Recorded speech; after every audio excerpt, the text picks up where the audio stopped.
Планета Уран. Это мир часто остается в тени. О нем вспоминают гораздо реже, чем о его более крупных соседях – Сатурне и Юпитере. Планета движется вокруг Солнца необычным образом, словно перекатываясь на боку. За всю историю космических исследований к ней подлетал лишь один аппарат, и его визит оказался крайне коротким. Космический зонд Voyager 2 пронесся мимо Урана 24 января 1986 года, и на детальные наблюдения у него было всего несколько часов. С тех пор прошло уже 40 лет, зонды потрепаны космосом, мы жизнью на планете Земля, но те несколько часов наблюдений по-прежнему остаются основой наших знаний о планете. Ни один другой космический аппарат с тех пор не приближался к ней.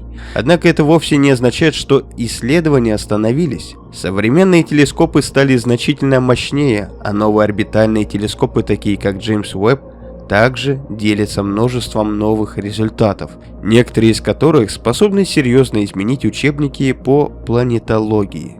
И все это происходит в очень подходящий момент. Уже примерно через 5 лет откроется редкое и идеальное подходящее окно для запуска новой миссии к Урану. Вернется ли человечество к этой планете при нашей жизни, пока неизвестно. Но сейчас, когда приближается десятилетие, которое может определить будущее ее исследований, самое время снова обратить внимание на этот забытый мир и разобраться в том, что мы о нем узнали за последние годы. Меня зовут Роман, и вы смотрите канал Злой Космос. Давайте вновь вернемся к нашему старому знакомому планете Уран и попробуем разобраться в ее загадках, как давно известных, так и недавно обнаруженных. Мы заглянем в архивные данные миссии Voyager и увидим, что иногда новые открытия появляются даже без космических аппаратов. Уран – 7-я планета от Солнца. Один год на Уране длится 84 земных года, и следующий Новый год на этой планете наступит в 2033 году. Это необычный мир, прежде всего известен своим крайне необычным наклоном. Ось вращения Урана отклонена на 97,77 градуса относительно плоскости его орбиты. Проще говоря, планета вращается практически лежа на боку и в таком положении движется вокруг Солнца. Для сравнения, у следующей по величине планеты с заметным наклоном Нептуна этот показатель составляет около 28 градусов. Из-за такой ориентации на Уране возникают самые экстремальные сезоны во всей Солнечной системе. Каждый из полюсов планеты оказывается обращенным к Солнцу непрерывно примерно 42 года. Это длительный полярный день. Затем наступает столь же продолжительный период темноты, около 42 лет полярной ночи. К концу 1985 года именно этим набором фактов и ограничивались основные знания об Уране. Ученые предполагали, что планета относится к ледяным гигантам. Было известно о существовании 5 спутников и кольцевой системе. Но в целом этот мир оставался практически неизученным. Ситуация резко изменилась в 1986 году, когда к планете приблизился космический аппарат Voyager 2. Он совершил пролет мимо Урана на пути к внешним границам Солнечной системы. Практически сразу после сближения последовала целая серия открытий. Выяснилось, что этот загадочный мир еще холоднее, чем предполагали исследователи, и это поставило под сомнение некоторые фундаментальные представления о формировании и эволюции планет. При температуре около минус 224 градусов по Цельсию атмосфера Урана считается самой холодной среди всех планет Солнечной системы. Кроме того, Voyager 2 обнаружил магнитное поле с необычной ориентацией. Ничего подобного прежде не наблюдали. Аппарат также открыл 11 новых спутников и 2 ранее неизвестных кольца. На полученных снимках Уран выглядел спокойным, почти безмятежным миром голубовато-зеленого цвета. Однако более поздние наблюдения и новые исследования существенно дополнили эту картину. Они уточнили многие детали и в некоторых случаях даже изменили наше представление об этой планете, вращающейся на боку. Более того, в научной программе НАСА по исследованию планет на ближайшие десятилетия возвращение к Урану сейчас рассматривается как одна из главных задач. Это означает, что Уран и Нептун в принципе могут оказаться планетами, где преобладают породы, а не льды, как принято считать сегодня. Если подтвердится вариант с доминированием каменистого вещества, то придется пересматривать базовые модели формирования Солнечной системы. Впрочем, как подчеркивают сами авторы работы, пока речь идет лишь о теоретических расчетах. Окончательно разобраться можно будет только после новой миссии к планете. К этому мы еще вернемся позже. Если двигаться дальше от предполагаемого каменного ядра, внешний слой Урана состоит в основном из гелия и водорода, а примерно 2% его атмосферы занимает метан. Над этим располагается облачный слой. Метан активно поглощает красную часть спектра, поэтому отраженный свет приобретает характерный голубовато-зеленый оттенок, по которому и узнают Уран. Во время пролета в 1986 году Voyager 2 увидел планету холодной и внешне спокойной, лишь слабые облака и одно темное пятно на фоне почти однородной атмосферы. Однако это впечатление спокойствия оказалось обманчивым. Наблюдения с помощью наземных телескопов, космического телескопа Хаббл и обсерватории Джеймс Уэбб показали, что атмосфера планеты значительно активнее, чем казалось раньше. Например, в 2014 году обсерватория Кек, респект давшему название, зафиксировала сразу 8 огромных штормов в северном полушарии Урана. Их мощность оказалась настолько заметной, что впервые детали в атмосфере планеты смогли увидеть даже астрономы-любители. Самое яркое белое пятно на этом инфракрасном изображении, полученном телескопом Кек, представляет собой самый яркий шторм, когда-либо наблюдавшийся на Уране, на длине волны около 2,2 микрона. Он оказался примерно вдвое ярче всех ранее зарегистрированных атмосферных структур на этой длине волны. Во время этих наблюдений именно он отражал около 30% всего света, который приходил от планеты. Облако, которое видно в нижней правой части кадра и постепенно поворачивается к наблюдателю, тоже со временем превратилось в шторм. Его заметили уже любители при наблюдениях в видимом диапазоне. Для астрономов-любителей это стало настоящим событием. А вот наблюдения космического телескопа Хаббл, проводившегося на протяжении 20 лет, показали, что полярные области Урана становятся заметно более активными с точки зрения атмосферных процессов по мере того, как планета проходит через свои необычно долгие сезоны. На протяжении всего периода наблюдений Уран находился в северной весне, без листьев. Сначала Солнце располагалось над экватором во время равноденствия, а затем постепенно смещалось к Северному полюсу по мере приближения планетарного лета. Результаты группы Хаббл, опубликованные в 2025 году, показали, что наиболее яркая облачная активность наблюдается в тот период, когда Солнце располагается ближе всего к экватору.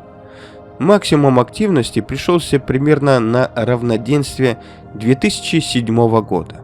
Структура дымки и облаков заметно изменилась на 4 временных интервала наблюдений. По мере приближения планеты к летнему солнцестоянию, которое ожидается в 2030 году, в атмосфере над Северным полюсом происходит накопление аэрозолей.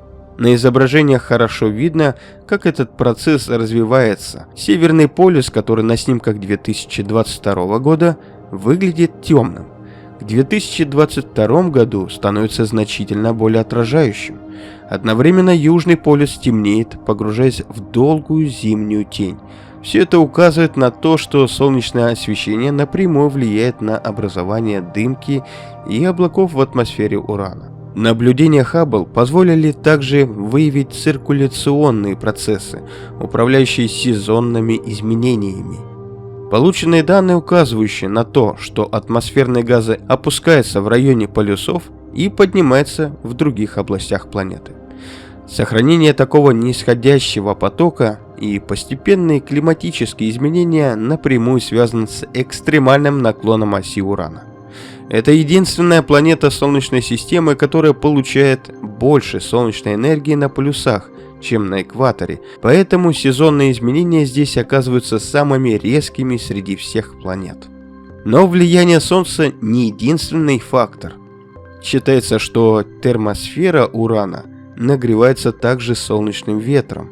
Подобное явление пока не наблюдали ни на одной другой планете Солнечной системы. Однако давление солнечного ветра постепенно снижается с 1990 года, и температура верхних слоев атмосферы Урана уменьшается вместе с этим изменением. Несмотря на все эти интересные результаты, атмосфера Урана остается значительно менее бурной, чем у его соседей – Юпитера, Сатурна и Нептуна. Эти планеты известны своими гигантскими штормами и мощной атмосферной циркуляцией. Причина в том, что в их атмосферах активно работает внутренний источник тепла, сохранившийся со времен формирования газовых гигантов. Постепенное высвобождение этой энергии и создает турбулентные процессы, благодаря которым они выглядят столь динамичными. И здесь возникает одна из главных загадок Урана. Почему эта планета считается самой холодной в Солнечной системе? Куда исчезло тепло, оставшееся после ее формирования? Неужели Уран – единственная планета, которая окончательно остыла ко всему? Почти. Два исследования, опубликованные в этом году, показали, что Уран все-таки выделяет собственное тепло, однако его поток крайне мал. Планета излучает всего примерно на 15% больше энергии, чем получает от Солнца. Для сравнения, соседний Нептун излучает более чем в 2 раза больше энергии, чем принимает. Такой слабый поток внутреннего тепла не просто еще одна странная особенность Урана. Он может указывать на бурное прошлое планеты. Последствия этого события влияют на климат, атмосферу, а также на фундаментальные свойства системы Урана, включая даже его спутники. Почти горизонтальный наклон оси Урана давно связывают с мощным столкновением в далеком прошлом. В прошлом, где Уран, возможно, был планетой, которой мы совсем не знаем. Но только сейчас, в последние годы, ученые начали получать более полную картину этого события. Компьютерные симуляции высокого разрешения, опубликованные в журнале Astrophysical Journal, позволили детально смоделировать возможный сценарий такого столкновения и оценить его последствия для планеты. В ходе исследования было просчитано более 50 вариантов ударных событий, чтобы получить конфигурацию планеты, похожую на тот Уран, который мы наблюдаем сегодня. Расчеты показали, что примерно 3-4 миллиарда лет назад молодой Уран, вероятно, получил косой удар от объекта размером в 2-3 раза больше Земли, состоявшая из смеси каменных пород и льда. Само столкновение произошло за удивительно короткое время. Всего за несколько часов энергия удара оказалась достаточной, чтобы изменить ориентацию оси вращения Урана и буквально опрокинуть планету на бок. После этого началась цепь процессов, которая в конечном итоге сформировала тот облик планеты, который мы наблюдаем сегодня. Компьютерные модели показывают, что большая часть вещества этой протопланеты осталась внутри Урана, образовав горячую оболочку с высокой энтропией в его ледяных недрах. Эта оболочка удерживает энергию в глубинах планеты и тем самым помогает объяснить слабый тепловой поток и чрезвычайно низкие температуры, которые наблюдаются на Уране сегодня. Такое необычное внутреннее строение может также пролить свет на еще одну странную особенность планеты – ее крайне необычную магнитосферу. Обычно магнитные поля планет формируются в их геометрическом центре, в области ядра. Однако у Урана все устроено иначе. Во время пролета Voyager 2 было обнаружено, что магнитное поле планеты наклонено почти на 59 градусов относительно оси вращения и при этом смещено от центра примерно на треть радиуса планеты, что является крайне необычным. Из-за этого магнитное поле образует асимметричную магнитосферу, а ее длинный магнитный хвост закручивается в пространстве спиралью и тянется на миллионы километров. Когда Voyager 2 пролетал рядом, магнитосфера показалась заметно меньше ожидаемой, и этот факт десятилетиями оставался загадкой для исследователей. Ответ появился лишь недавно. Повторный анализ исходных данных миссии показал, что во время пролета аппарат оказался в периоде мощной космической погоды. Потоки солнечного ветра тогда сжали магнитное поле планеты. Подобное совпадение НАСА не смогло бы специально организовать даже при всем желании. Новые расчеты показывают, что в обычных условиях магнитосфера Урана значительно больше, активнее и изменчивее, чем предполагалось ранее. Точная причина такой необычной структуры пока не установлена.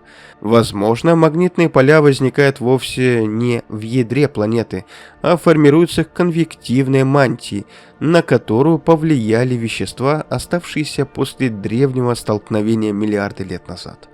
Для наблюдателей Земли у этой особенности есть и зрелищная сторона. Наклоненная магнитосфера создает необычные полярные сияния. В отличие от Земли, Юпитера или Сатурна, они не располагаются строго вокруг полюсов, а образуют сложные и вытянутые структуры. Эти явления удалось зафиксировать телескопу Хаббл как в видимом, так и в ультрафиолетовом диапазоне. Анализ десятилетнего набора изображений позволил исследователям определить скорость вращения Урана с точностью, превышающей прежние оценки примерно в 1000 раз.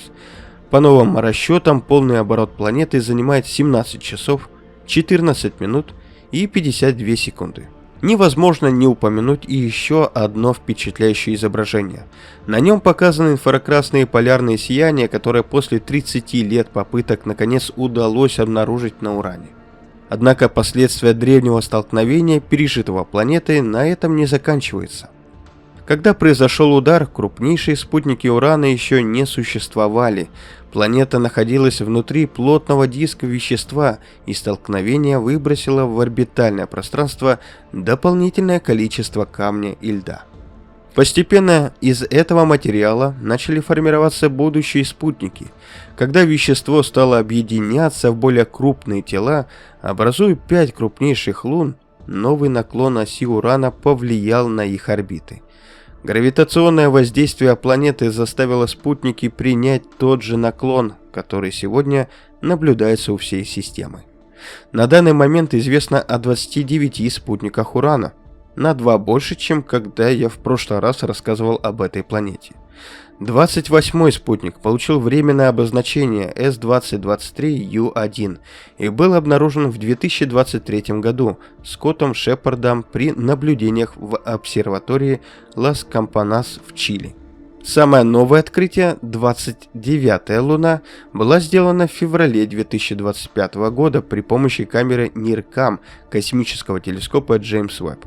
И присвоенное временное обозначение S2025U1, и официального имени у нее пока нет. Пользуйтесь моментом, потому что если у вас есть интересные идеи, можете предложить их в комментариях, ну а дальше мы это шлем в НАСА. Все спутники Урана делятся на 3 группы: 14 внутренних спутников, 5 крупных лун и 10 нерегулярных спутников. Интересная особенность системы – названия, которые берут из литературных произведений. Жаль, что не из вселенной Вархаммера. 5 крупнейших спутников – Миранда, Ариэль, Умбриэль, Титания и Аберон. Все они имеют сложный состав, где преобладает водяной лед и каменные породы. Исследования, опубликованные в 2025 году, а этот год оказался особенно насыщенным для специалистов по Урану, предполагают, что внутри этих спутников может существовать дифференцированная структура. Это означает наличие жидких океанов, расположенных между каменным ядром и ледяной мантией. Такая возможность сразу поднимает вопрос о потенциальной пригодности этих миров для жизни, но окончательно проверить подобные предположения можно будет только после прямого исследования системы. Как и соседние гиганты Сатурн, Юпитер и Нептун, Уран обладает системой колец. Они расположены в плоскости его наклоненной оси вращения, поэтому во время пролета Voyager 2 40 лет назад выглядели почти как мишень, если смотреть на планету сверху. По меркам Солнечной системы эти кольца довольно молоды. Их возраст оценивают примерно в 600 миллионов лет. Предполагается, что они возникли после разрушения небольшого спутника, который столкнулся с метеоритом или кометой. Самая необычная особенность этих колец – их чрезвычайно темный цвет. Их альбедо меньше 2%, поэтому они считаются самым темным материалом во всей Солнечной системе. Точный состав пока неизвестен. Предполагается, что они могут состоять из частиц водяного льда, смешанных с органическими соединениями почерневшего под воздействием космического излучения. Позже телескопы Хаббл, Кек-2 и Джеймс Уэбб позволили получить изображение 13 колец. Их ширина варьируется от нескольких километров до примерно 100 километров. При этом остается неясным, почему некоторые кольца сохраняют столь узкую структуру. Часть из них может удерживаться так называемыми спутниками-пастухами, которые стабилизируют кольцевые частицы своей гравитацией. Однако для большинства колец механизм их устойчивости пока остается не до конца понятным. Также совсем недавно астрономы наблюдали редкое явление, названное звездное покрытие. Уран оказался точно между Землей и далекой звездой на расстоянии около 400 световых лет и на короткое время закрыл ее свет. Для наблюдателей это выглядело как аккуратное выключение звезды, но на деле это один из самых точных инструментов изучения планет. Свет звезды в этот момент проходит через атмосферу Урана и его кольца. Потому как именно он ослабевает и восстанавливается, можно восстановить структуру атмосферы и уточнить параметры колец. Это не прямое изображение, а работа с тонкими изменениями яркости. Событие стало поводом для крупнейшей наблюдательной кампании со времен пролета Voyager 2. Более 30 астрономов из разных стран задействовали 18 обсерваторий и синхронно наблюдали Уран примерно в течение часа. Несколько точек наблюдения нужны, чтобы получить максимально точную геометрию, ведь с разных мест планета перекрывает звезду немного по-разному. Результаты по атмосфере еще обрабатываются, но уже сейчас есть важный итог. По точному времени исчезновения и появлению звезды удалось значительно уточнить положение Урана на орбите, примерно на 400 километров. Для расстояния в миллиарды километров это уровень точности, который раньше был недостижим. Проще говоря, далекая звезда на время стала источником света, с помощью которого Уран буквально просканировали и заодно уточнили, где именно он находится прямо сейчас. Такая точность крайне важна для планирования будущих космических миссий, о которых я расскажу чуть позже. Это международная координация наблюдений лишь начало. В течение следующего десятилетия Уран будет проходить на фоне центральных областей Млечного Пути.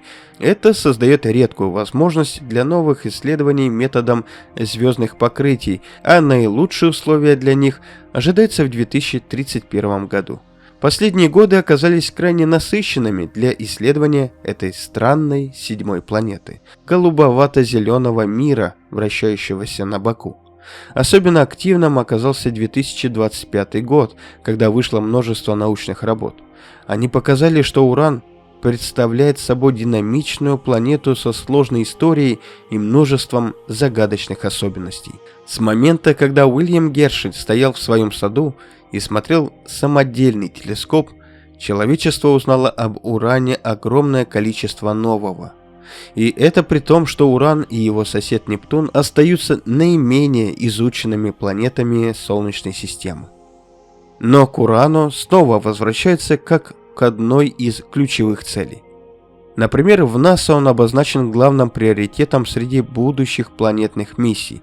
Параллельно свою экспедицию предлагает и Китайское национальное космическое управление, проект Тайньвэнь-4. Если запуск состоится, времени на раздумье немного. Наиболее удобные окна открываются в 2031 году и в 2032. В этот период можно использовать гравитационный маневр у Юпитера.